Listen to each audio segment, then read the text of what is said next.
Good morning 12th class students.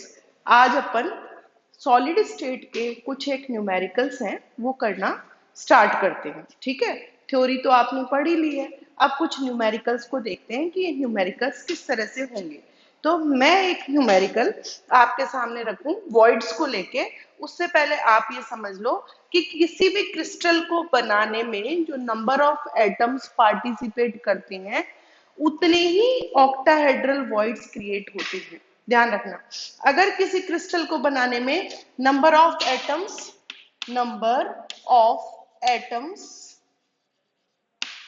Form crystal equals to n. अगर n atom है, कुछ भी हो सकता है एन नंबर, तो यहाँ जो है नंबर ऑफ ऑक्टाहेड्रल वॉइड्स जो होंगे, नंबर ऑफ ऑक्टाहेड्रल वॉइड्स जो है वो भी, मैंने आपको एनिमेशन वाले वीडियो में बताया था कि ऑक्टाहेड्रल वॉइड्स कैसे बनते हैं। तो नंबर ऑफ ऑक्टाहेड्रल वॉइड्स भी एन ही बनते हैं। ठीक है, और नंबर ऑफ टेट्राहेड्रल वॉइड्स जो है, टेट्राहेड्रल वॉइड्स जो हैं वो बनते हैं 2n, यानी जितने ऑक्टाहेड्रल बनते हैं उससे 2n टेट्राहेड्रल वॉइड्स बनते हैं। ठीक है, अब एक आपके ही बुक का एक क्वेश्चन है जिसको मैं स्टार्ट कर रही हूं। इसमें लिखा हुआ है कि एक कंपाउंड दो एटम से बना हुआ है, m और n। ठीक है, अब इसमें एलिमेंट n जो है वो सीसीपी स्ट्रक्चर बनाता है। सीसीपी मतलब cubic close packing, AB AB AB type की क्लोज पैकिंग बना, एबीसी एबीसी एबीसी।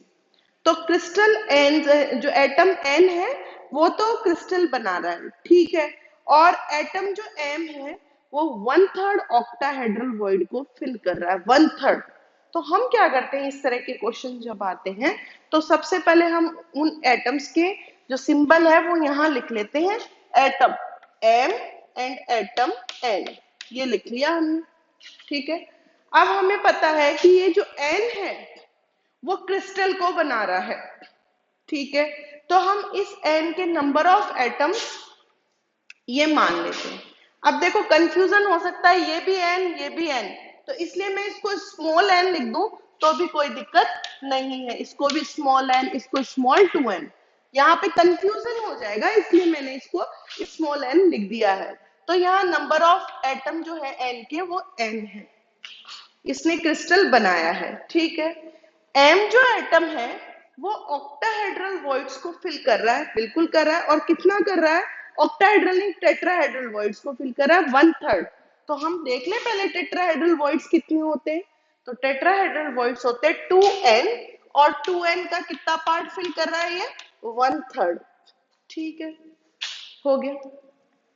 फिर बोल रही हूँ एम जो है वो टेट्राहेड्रल वॉइड्स को फिल कर रहा है, और हमारे पास टेट्राहेड्रल वॉइड्स 2n है, और 2n का कितना पार्ट फिल कर रहा है, 1/3। ठीक है, तो हमारा ये हुआ 2n/3n, n से n कैंसिल, हमारा जो फॉर्मूला है उस क्रिस्टल का हुआ m के नंबर ऑफ एटम 2, n के नंबर ऑफ एटम 3, तो हमारा जो आंसर हुआ इस क्रिस्टल का फॉर्मूला है m2n3। ये हमारा आंसर आ जाता है। आई बात समझ में? एक क्वेश्चन आपका एनसीईआरटी का मैंने ये करवाया, ठीक है, और ये है इंटेक्स क्वेश्चन है आपका 16 नंबर का क्वेश्चन है जो मैंने आपको कराया है।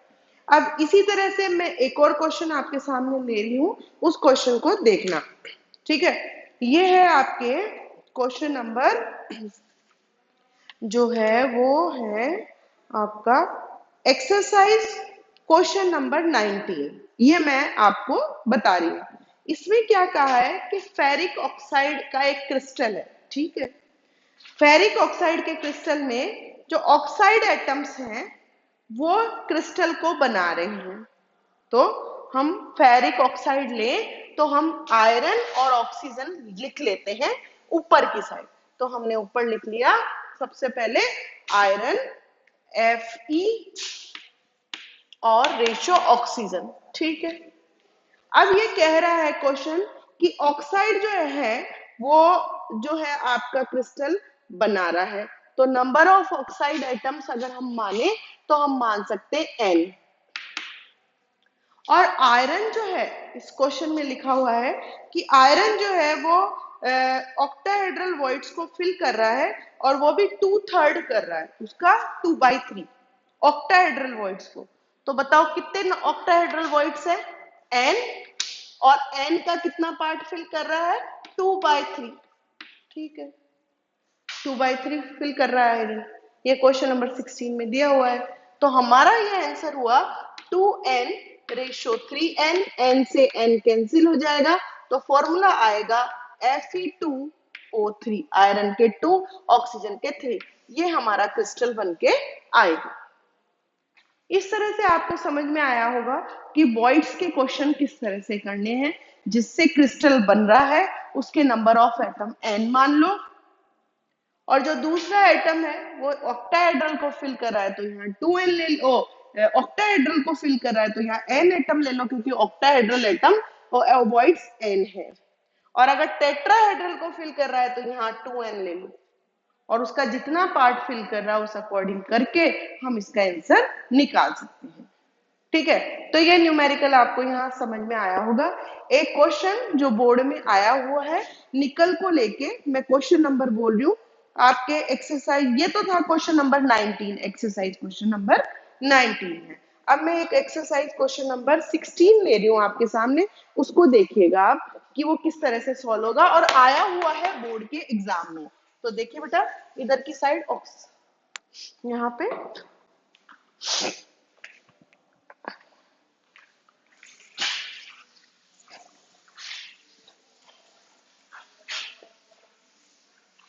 क्वेश्चन नंबर 16, और उस 16 को मैं आपके सामने लिख देती हूँ, इससे आपको ये क्वेश्चन समझ में आ जाएगा। तो क्वेश्चन नंबर 16 मैं आपके सामने लिखी हूँ।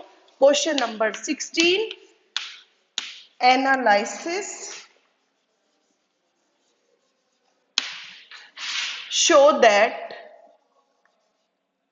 shows that nickel oxide has formula Ni 0.98 O. What fraction of nickel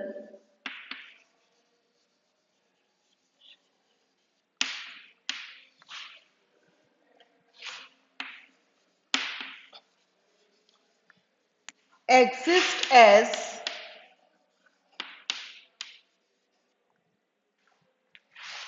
Ni+2 and Ni+3 ion? ये आपसे क्वेश्चन पूछा गया है। मैंने इसलिए लिखा कि आपको जब मैं समझाऊं तो क्वेश्चन समझ में आए। देखो, ये जो डिफेक्ट है वो है मेटल डेफिशिएंसी डिफेक्ट, जिसमें एक ही एलिमेंट की एक से ज्यादा ऑक्सीडेशन स्टेट होती है। आपको याद है मैंने निकल के बारे में आपको समझाया था कि निकल की आयरन ऑक्साइड के बारे में मैंने समझाया था। आयरन की दो वैलेंसी है, +2 एंड +3। तो कहीं कहीं +2 की जगह क्रिस्टल में +3 आयन आ जाता है, तो चार्ज इक्वल रखने के लिए एक कुछ जगह खाली रह जाती है। मेरे पिछले वीडियो को देखना, मेटल डेफिशिएंसी डिफेक्ट में था। ये भी आपका मेटल डेफिशिएंसी डिफेक्ट है। जब निकल ऑक्साइड बनता है तो निकल +2 की जगह निकल +3 उसकी स्पेस ले लेता है, जगह ले लेता है। लेकिन हमने डिफेक्ट में देखा था कि कितना कोई भी आ जाए, निकल +2 की जगह चाहे निकल +3 आ जाए, लेकिन टोटल चार्ज आफ्टर डिफेक्ट भी क्रिस्टल का क्या होता है? 0 होता है। ठीक है, तो हमारे सामने ये क्रिस्टल है निकल 0.98 ऑक्सीजन। ठीक है, यानी 98, अगर मैं इसको 0.98 से मैं 98 मान लूं, अगर निकल के 98 एटम है तो ऑक्सीजन के 100 है। बोलो सही है ना? ये रेशो आ गया मतलब, यानी निकल कम है, मेटल डेफिशिएंसी डिफेक्ट है। ठीक है, अब हम इस क्वेश्चन को सॉल्व करते हैं कि फ्रैक्शन कैसे निकल के आएगा। ठीक है ना। तो हम मान ले नंबर ऑफ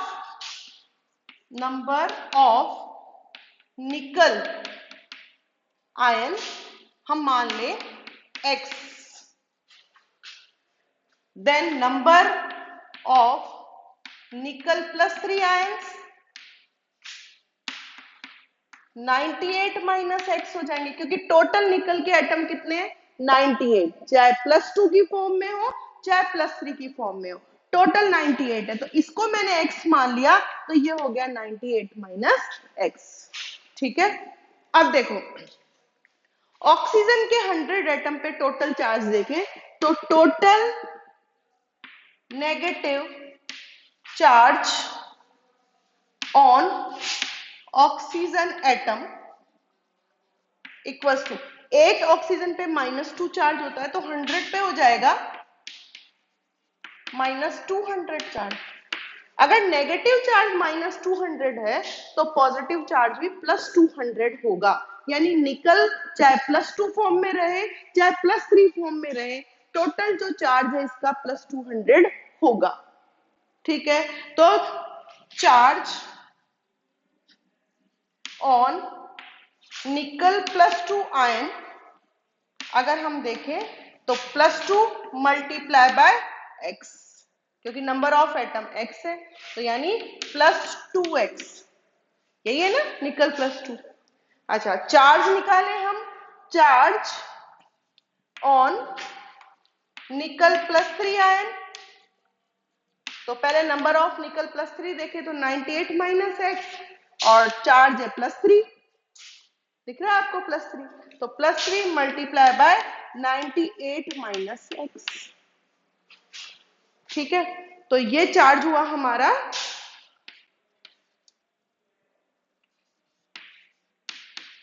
ये चार्ज हुआ। ठीक है। और इन दोनों का जो सम है टोटल चार्ज कितना होना चाहिए, टोटल चार्ज अगर हम देखें वो होगा 2x plus 294 minus 3x equals to +200। +200 क्यों होगा बेटा, क्योंकि नेगेटिव चार्ज -200 है, क्योंकि ऑक्सीजन के एटम 100 है और एक ऑक्सीजन पे -2 चार्ज होता है तो टोटल -200 चार्ज है, तो पॉजिटिव चार्ज +200 होगा और ये पॉजिटिव चार्ज का सम है। ठीक है। तो हम इससे यहाँ पे x की वैल्यू निकाल लेते हैं। अगर मैं इसको x की वैल्यू निकालूं तो 94 इक्वल्स टू x हो जाएगा। कैसे, वो देखो ये इधर आ जाएगा, तो देखो वापस से देख लो 294 minus 200 equals to 3x minus 2x, तो 94 इक्वल्स टू x हो जाता है। और x हमने कौन से एटम माना है, x हमने माना निकल के एटम, निकल +2 के एटम, और टोटल एटम ही 98 है, तो निकल +2 अगर निकल +2 अगर आयन हमारे पास नंबर ऑफ, सॉरी इसको ऐसे लिख लो, नंबर ऑफ निकल +2 आयन अगर हमारे पास x की वैल्यू 94 आ गई, ठीक है, तो नंबर ऑफ निकल +3 आयन होगा हमारे पास 98 माइनस 94 इक्वल्स टू 4। बोलो होगा ना। अब हमसे पूछा है कि फ्रैक्शन बताओ निकल +2 एंड निकल +3 का, तो बिल्कुल निकाल सकते हैं, निकल +2 अपॉन निकल +3, +2 के एटम है 94 और +3 के है 4, ये हमारे पास में फ्रैक्शन निकल के आता है। इस तरह से ये क्वेश्चन सॉल्व होता है जो आया हुआ है आपके बोर्ड के एग्जाम में।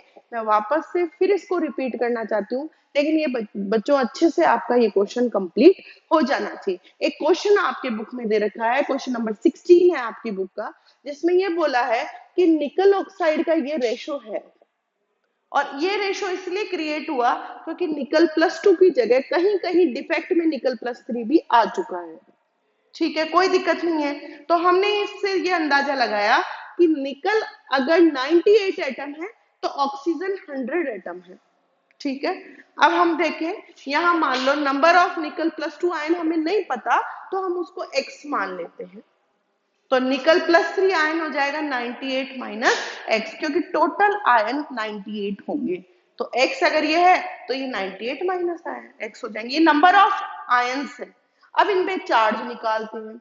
मान लो एक निकल पे हम देखें +2 चार्ज है और नंबर ऑफ एटम x है, तो हम टोटल चार्ज देखते हैं +2x। ऐसे ही निकल +3 पे एक पे +3 चार्ज है और टोटल नंबर ऑफ आयंस ये है, तो हमने ये चार्ज मान लिया उनका। ठीक है, और इन दोनों के चार्ज का सम +200 होगा। अभी मैंने बोला क्योंकि नेगेटिव चार्ज -200 है, तो इन दोनों के चार्ज का सम +200 होना ही है, क्योंकि डिफेक्ट के बाद भी चार्ज इक्वल रहता है। जितना नेगेटिव चार्ज उतना ही पॉजिटिव चार्ज रहता है। हमने इसको सॉल्व किया तो x की वैल्यू 94 आती है और x आपको पता है यहाँ x है निकल +2 आयन, यानी उसका नंबर आ गया 94। तो निकल +3 का आ जाएगा 4, ये आ गया आपके सामने। 94 और 4 98 होता है टोटल। हमसे पूछा इसका फ्रैक्शन निकालो, तो हमने इसका फ्रैक्शन निकाल लिया और इस क्वेश्चन को सॉल्व किया है। तो मुझे उम्मीद है कि ये टॉपिक आपको यहाँ पे अच्छे से समझ में आ रहा होगा। डिफेक्ट्स को लेके जो क्वेश्चन था वो आपको समझ में आया है। ठीक है, तो यहाँ वॉइड्स और डिफेक्ट को लेके हमने यहाँ कुछ कंक्लूजन निकाले जो आपके सामने है। अब आपको और मैं एक दो क्वेश्चन और लेना चाह रही थी, जिससे कि आप कुछ क्वेश्चन को करो तो कॉन्फिडेंस आए। तो ये आपके एक क्वेश्चन और है आपकी बुक में, जिसमें ये कहा गया है कि ये है आपका, एक सेकेंड, ये क्वेश्चन नंबर 15 है, इन टेक्स्ट क्वेश्चन है, अनसॉल्व क्वेश्चन नंबर 15 इन टेक्स्ट क्वेश्चन, वो मैं आपके सामने कर रही हूं यहाँ पे।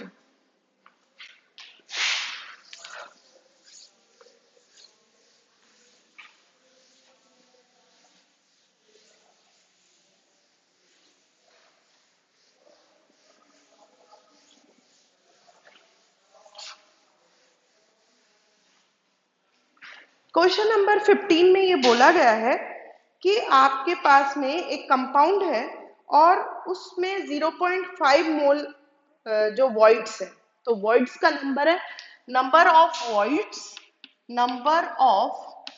वॉइड्स है 0.5 मोल। ठीक है, हमारे पास ये वॉइड्स है।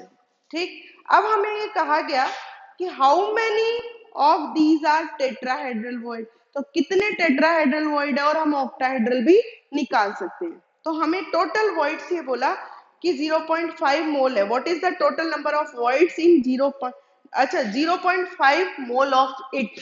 तो नंबर ऑफ वॉइड्स नहीं, सॉरी, ये हमसे बोला कि हमारे पास कोई एटम्स की क्वांटिटी है, क्रिस्टल में एटम्स की क्वांटिटी है 0.5 मोल। ठीक है, तो नंबर ऑफ एटम्स हमारे पास में है 0.5 मोल। तो 0.5 मोल जो है उसमें हम नंबर ऑफ एटम्स क्वांटिटी में निकाले, तो क्वांटिटी अगर हम निकालते तो एक 0.5 मल्टीप्लाई बाय 6.022 इंटू 10⁻23, बोलो हो जाएगा। तो हम इसको सॉल्व करते हैं तो हमारे पास में आता है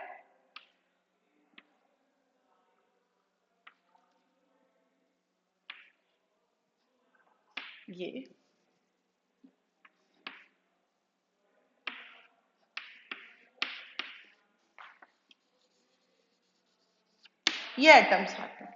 तो अगर हम इसको हाफ मोल से करते हैं तो ये हमारे सामने एटम्स आते हैं 0.3.011, ये टोटल एटम्स है। अब आपको पता है जितने एटम्स होते हैं उतने ही नंबर ऑफ ऑक्टाहेड्रल वॉइड्स होते हैं। ऑक्टाहेड्रल वॉइड्स, जितने नंबर ऑफ एटम होते हैं, तो बोलो इतने नंबर ऑफ एटम है तो ऑक्टाहेड्रल वॉइड कितना हुआ, यही हुआ। और अगर हम कहें टेट्राहेड्रल, तो जितने नंबर ऑफ एटम होते हैं उसे जस्ट डबल टेट्राहेड्रल वॉइड होते हैं। तो नंबर ऑफ टेट्राहेड्रल वॉइड्स की अगर हम बात करें तो ये हुआ हमारे पास में 6.022, इससे जस्ट डबल यही होगा इंटू 10⁻23 वॉइड्स। और अगर हम इसका टोटल देख लें टोटल वॉइड्स अगर हम इसको देखें तो टोटल वॉइड्स, इसको सम कर लो, आपके पास आ जाएगा 9.033 इंटू 10⁻23 वॉइड्स। तो इस तरह से ये वॉइड्स का टॉपिक आपका कंप्लीट होता है। मैं उम्मीद कर रही हूँ कि 3 डायमेंशनल आपको जो क्लोज पैकिंग मैंने बताई उससे भी आपको यहाँ समझ में आया होगा। और आज मैंने इसको चैप्टर को लेके कुछ एक जो टफ न्यूमेरिकल थे वो करवा दिए हैं। ठीक है बेटा, तो समझने की कोशिश करना, वीडियोस बार बार देखना, उम्मीद है आपको समझ में आएगा। Thank you.